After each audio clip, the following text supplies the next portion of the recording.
In this video, we're going to talk about the Ride Kink, a board that's had a lot of iterations in the Ride lineup.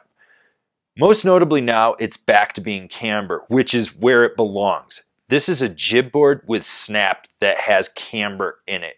You have to kind of know how to press and pop to get the most out of this board, but it will make you a stronger rider. This is what the Ride Kink should have been a few years ago. And by and large, this is one of the best jib versions of the Kink that Ride has done. This board is available in both regular and wide sizes. Right now, the Kink kind of sits just below a middle-of-the-road park board. You have play in the tips and more stability through the middle with a decent amount of torsional flex. This is a board you can bend and twist and play with, but still have response and snap. It's stable at speeds on Groomers. If you're in really rutted out terrain, it does get bucked around a little bit and there's a little bit of flutter out in the tips, but it's not like what it used to be. It's actually just more stable. This is one of those jib boards that has snap to it. It's not quite a noodle anymore, but it's not a middle-of-the-road full park board. So when you load the camber up, you're gonna get snap with this board. It's solid. This board has a lot of rebound to it. You're gonna notice it right away. And if you're hitting jumps, you can hit small and medium, no problem. If you know what you're doing, you can take this thing to the big line, no questions asked. If you don't, you're probably gonna die. This board pops off lips with ease. It's fun in the mini pipe. It's one of those boards that it gets the job done and it does it very, very well. When it comes to buttering with this board, you have to know how to engage camber to get it to lock into the press.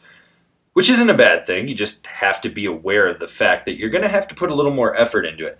This board doesn't fight you when you lock into a butter though, which is great. And that translates to how this thing jibs. There are sweet spots in the tip and the tail that are immense. This board will just lock into any press. And if you're getting sideways, the traditional camber underfoot will hug the rail perfectly. This is one of those jib boards that you have to be a little calculated with because there is response and snap out of it. But you can also be laid back. You can progress with it, or you can just send it at a higher level. It's just a very well-rounded jib stick. Now, as this board is more park-oriented, it's going to be great at those tight, quick setup turns that you're doing between features, or holding an edge as you go into a jump. But if you want to rail a Eurocarve with this thing, fucking do it. It's actually fun. You can drive your knee into the center of the board and really push off the tail and slingshot you out of a turn. This is a board that isn't quite limited by its flex or its marketing for carving. It's fun. You can have a field day with it. So I definitely recommend this board for the park guy that's spending more time on rails than jumps, but still wants to go through a 360 here and there off a 25-foot jump, or is hitting a quarter pipe here or there.